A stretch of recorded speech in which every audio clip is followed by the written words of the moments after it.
என்றும் இளைய தமிழ் பேசி இளமையாகவும் எங்கள் அனைவருக்கும் உற்சாக ஊற்றாகவும் திகழும் இந்த பட்டிமன்றத்தின் நடுவர் பெருந்தகை அவர்களே, அயலக பணியின் சுமையை உணர்ந்து அதை இவர்களுக்கு எடுத்துரைக்க வந்திருக்கும் என் அணி ஞானிகளே,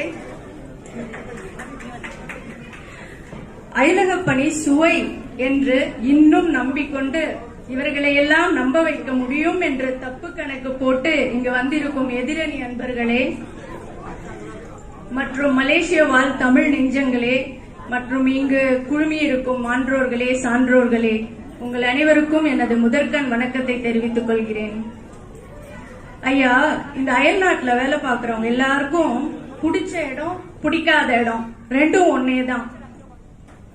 அது எது தெரியுங்களா? நம்ம விமான நிலையம் தான்.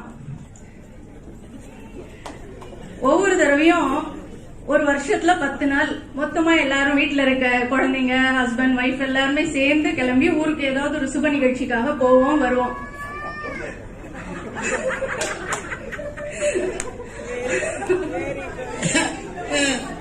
அதாவது விமான நிலையம் வந்துருச்சு அவங்களுக்குள்ள. அப்ப நம்ம அந்த டிக்கெட் புக் பண்ண உடனேயே ஆரம்பிச்சிடும். ஆபீஸ்ல போற வரவங்க எல்லாம் கூப்பிட்டு வச்சு, I am going to my home town, I will be back after 2 weeks. அவன் கேட்பான், கேட்டனா அப்படின்னு பார்ப்பாங்க. இருந்தாலும் சொல்லுவோம். சொல்லிட்டு அந்த நாளும் வந்துடும். எல்லாத்தையும் எடுத்துட்டு கிளம்பிடுவோம். விமான நிலையம் போனோன்னு இப்படி போட்டோ எடுப்போம், அப்படி போட்டோ எடுப்போம். ஒரு பக்கமும் விட்டு வைக்க மாட்டோம். எல்லா பக்கமும் கவர் பண்ணி எல்லா புகைப்படமும் எடுத்து அப்டேட் பண்ணிடுவோம். ஊருக்கு போகும்போது அப்புறம் அந்த விமானத்துல ஏறி உட்கார்ந்த உடனே அந்த பனிப்பண்ணை பிடிச்சு அந்த ட்ரிங்க் கொண்டா, இந்த ட்ரிங்க் கொண்டான்னு அவங்க எப்படா இந்த 3 மணி நேரம் முடியும்னு நம்மள போலவே காத்திருக்க வச்சிருவோம். அப்புறம் அங்க போய் இறங்கினதுக்கு அப்புறம் 10 நாள் கொண்டாட்டம் தான். அது போகட்டும்னு 10 நாள் முடிஞ்ச உடனே திரும்ப அதே விமான நிலையம், அதே விமானம், அதே முகங்கள். ஆனா போகும்போது இருந்த பரவசம் ஒன்னும் இருக்காது.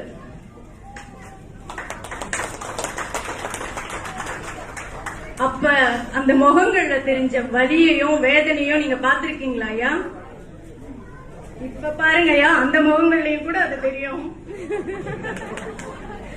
அவ்வளவு வேதனை. போகும்போது இருந்த சுவை திரும்ப வரும்போது சுமையாக மாறி விடுகிறது. வந்த பாப்பா அவருடைய பாப்பா தானே? இது ஒரு பிள்ளை தானே உனக்கு?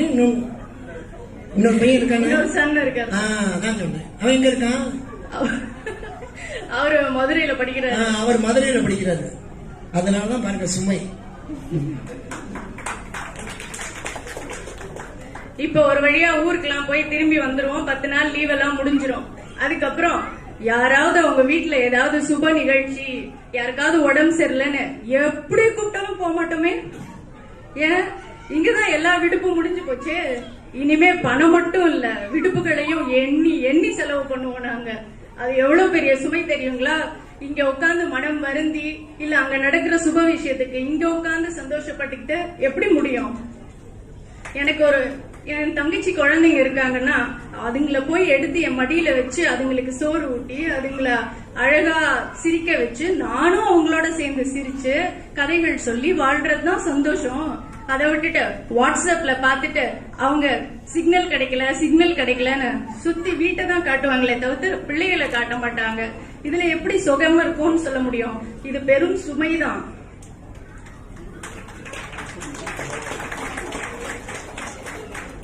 அதோட யாருக்காவது அங்க உடல்நிலை குன்றி இருந்தா நம்ம அங்க போய் உடனே பார்க்கவும் முடியாது. பல டிஸ்கஷனுக்கு அப்புறம் தான் டிக்கெட் எடுத்து போய் பார்க்கணும். அது மட்டும் இல்லாம ஏதாவது சுப நிகழ்ச்சிகளோ இல்ல வேறு எந்த வகையான நிகழ்ச்சிகளா இருந்தாலும் நான் சொந்தத்துக்கு ஒரு கட்டத்துக்கு மேல எல்லா குடும்பங்களுக்கும் பணமே முதற் தேவை கிடையாது. நான் முதல் ஆளா போய் அங்க நிக்கணும். அப்பதான் அவங்களும் எனக்காக வந்து நிப்பாங்க. அதுதான் சொந்தம். அதை விட்டுட்டு இங்க உட்காந்துட்டு நான் பணம் அனுப்புறேன் அப்படின்னு சொல்றதெல்லாம் சரியா வராது. அப்படி போகாததுனால அவங்களுக்கும் பெருமை இல்லை, எனக்கும் பெருமை இல்லை. அதனால சில உற்ற சொந்தங்களுக்கு கூட நாம சுமையாகத்தான் இருப்போம்.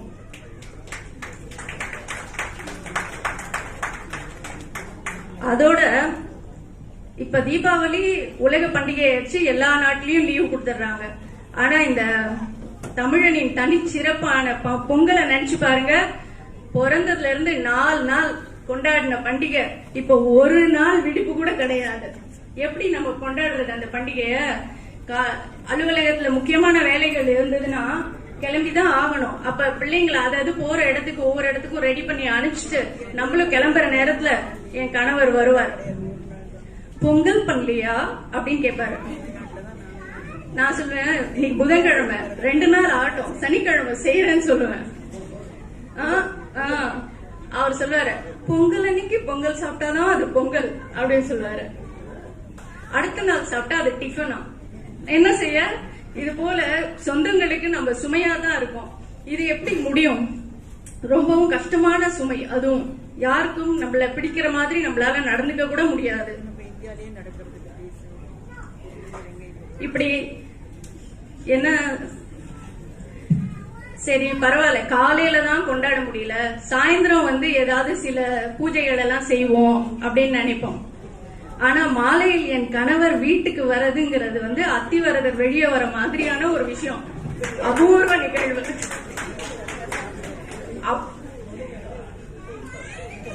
இன்னைக்கு சனி ஞாயிறு ஐயா.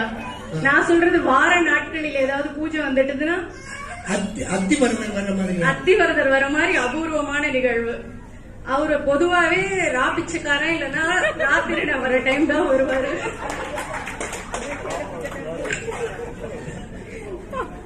அப்படியே வந்தாலும் வரும்போதே அத்திவரதர் கையில இருக்கிற அழகான தாமரை போல இவர் ஒரு போனை ஏந்திக்கிட்டே வருவாரு. வந்த உடனே நேரா அனந்த சயன கோலம் தான்.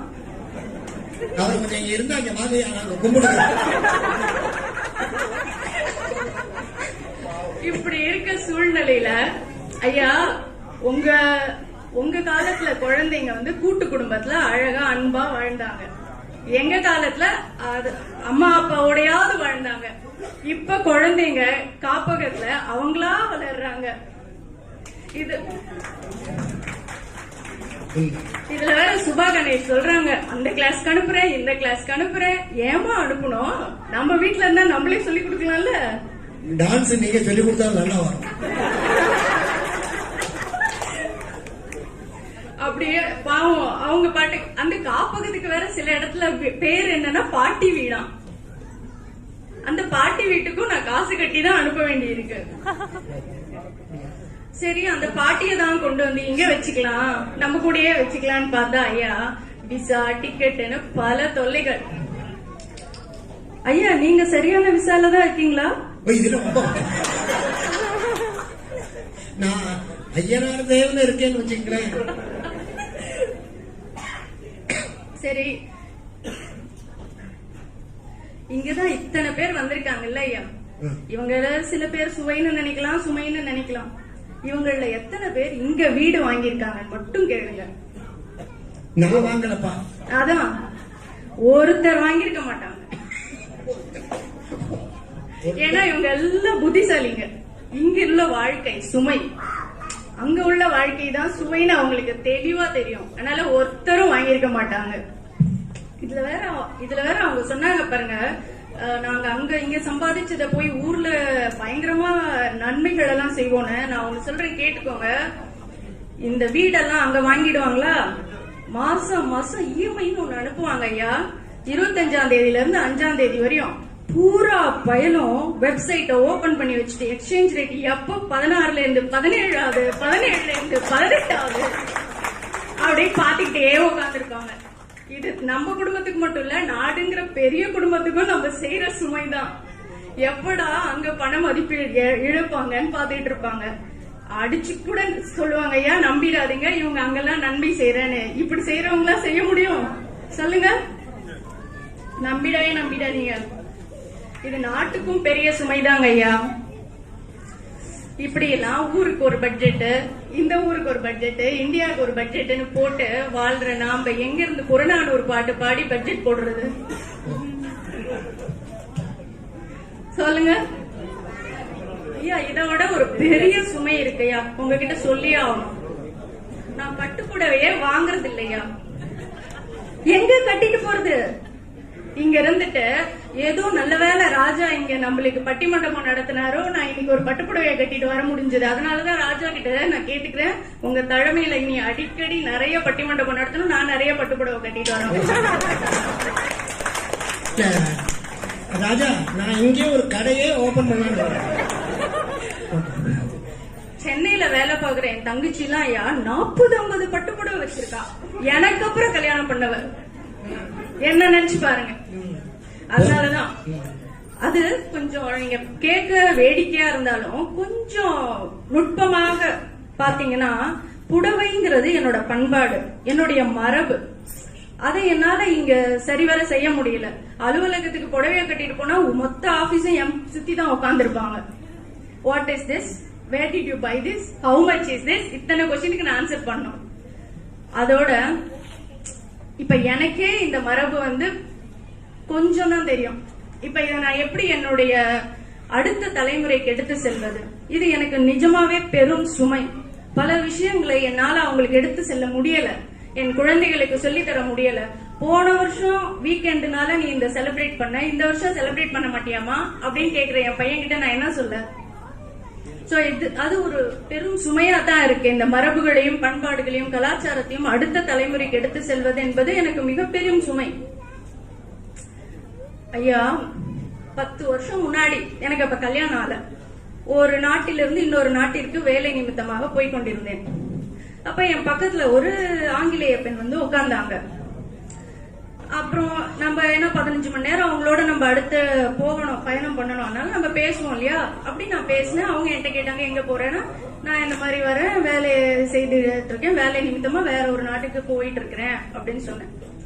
இப்ப இதுல நான் கேட்டேன், நீங்க எங்க போறீங்கன்னா, அந்த அம்மா சொன்னாங்க, நான் பிறந்தது ஒரு நாட்டுல, படிக்க போனது இன்னொரு நாட்டுக்கு, அங்கேயே ஒருத்தரை கல்யாணம் பண்ணிட்டேன், அப்புறம் அங்க கொஞ்ச நாள் இருந்தோம், இப்ப என் கணவர் வேறு ஒரு நாட்டில் வேலை செய்கிறார், அவரு பெரும் அரசியல் அலுவல்ல இருக்கவர். இதுல இப்போ அம்மாவும் சொந்தங்களும் பழைய ஊர்ல இருக்காங்க, அவரோட சொந்த ஊர்ல இருக்கிறாங்க. பிள்ளைகள் இங்கதான் படிப்பு நல்லா இருக்குன்னு இந்த நாட்டுல படிக்கிறாங்க. கணவர் 3வது ஒரு நாட்டுல இருக்காரு. அந்த அம்மா சொன்னாங்க, வருஷத்துக்கு ஒரு முறை நான் இப்படி எல்லா இடமும் போயிட்டு வரணும், அப்பதான் எல்லாத்தையும் மேனேஜ் பண்ண முடியும் என்னால. என் மைண்ட் வாய்ஸ் இன வழக்கமா வாழ்க்கையில ஒரு வாட்டியாவது இந்த நாடுகளுக்கு எல்லாம் போயிட மாட்டோமா அப்படின்னு நாம எல்லாம் யோசிச்சுட்டு இருக்கையில, நீ வருஷம் ஒரு வாட்டி பறக்குறியே அப்படின்னு சொல்லிட்டு அவங்க கிட்ட கேட்டேன், உங்க லைஃப் ரொம்ப பியூட்டிஃபுல்லான லைஃப், ட்ரீம் எவ்வளவு, அவங்களோட ட்ரீம்ஸ் எல்லாம் நீங்க அக்கம்ப்ளிஷ் பண்ணிடலாம் அப்படின்னு. அந்த அம்மா அமைதியா இருந்தாங்க. இது 10 வருஷத்துக்கு முன்னாடி.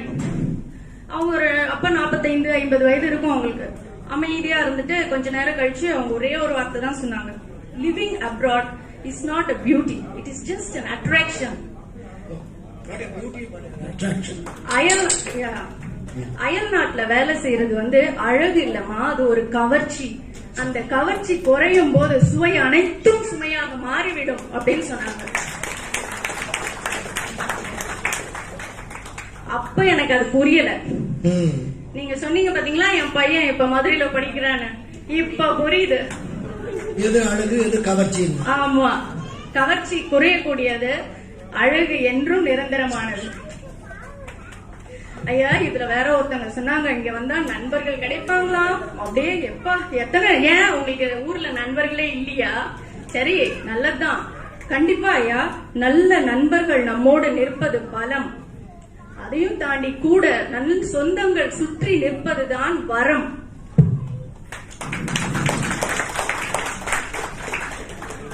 அந்த வரம் அமையப்பெறாத அனைத்து வாழ்க்கையும் சுமைதான் என்று நான் அடித்து சொல்வேன்.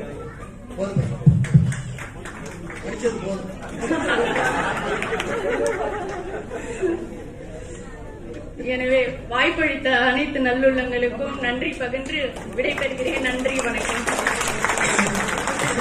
ஐயா, என்ன நினைக்கிறீங்க? என்ன வார்த்தைகள் பாருங்க. நான் கூட இத்தனை ஆண்டுகள் அழகு கவர்ச்சி, நான் இவ்வளவு நாள் நினைச்சுட்டு இருந்தேன் கவர்ச்சி தான் அழகாக்கும். அருமை. தவம், பலம், வரம். தவம் ஒன்று இருக்கேன், அது வேற. அது நம்ம பண்ண தவத்தினால்தான் நம்ம மனைவி நமக்கு வச்சிருக்கா. அது தவம். என்ன அருமையான பேச்சு. இனிமே உங்களை எல்லாம் ஐயா, உங்க பத்திரிகையில போன்ற பட்டிமன்றத்துக்கு இந்த செட்டே போதையா. ரொம்ப அருமை. நான் இன்னும் இப்படி நினைக்கவே இல்லை. நாங்க ஒத்திய பார்த்த போது இந்த கருத்தெல்லாம் சொல்லவே இல்லை. சுத்தமா என்கிட்ட மறைச்சு வச்சுவிட்டு எனக்கு ஒரே ஒரு சமோசா வாங்கி கொடுத்துவிட்டு அவ்வளவு கருத்தையும் உள்ளடக்கி பேச்சுங்கிறது ஒரு பெரிய கலையா வரணுமே. அவ்வளவு பெரிய கட்டி போடணுமே. கடைசி வரை இருக்கிறவர்கள் பாரு, கடைசி வரை இருக்கணுமே. கடைசியில் இருக்கிறவர்கள் கடைசி வரையில் இருக்கணும். ஐயோ இவன் எப்ப முடிப்பான்னு காத்துட்டு இருக்க கூடாது, இவன் முடிக்க கூடாதுன்னு காத்துட்டு இருக்கணும். அப்படி பேசுகிற பேச்சுக்கள் இவை. ஆனா பாவம் பிள்ளைய மட்டும் மதுரையில விட்டுட்டு ஒரு பையனை மதுரையில விட்டு ஏக்கம் தெரியுது பாத்தீங்களா. என்ன இருந்தாலும் கவர்ச்சி இருக்குல்ல, பின்ன அழகை எங்க பார்க்க முடியும். அவர்கள் இங்கே வந்திருக்கார். அடுத்து ராதிகா ஹரிஷ் அவர்கள் பல பட்டிமண்டபங்களில் அயலகங்களில்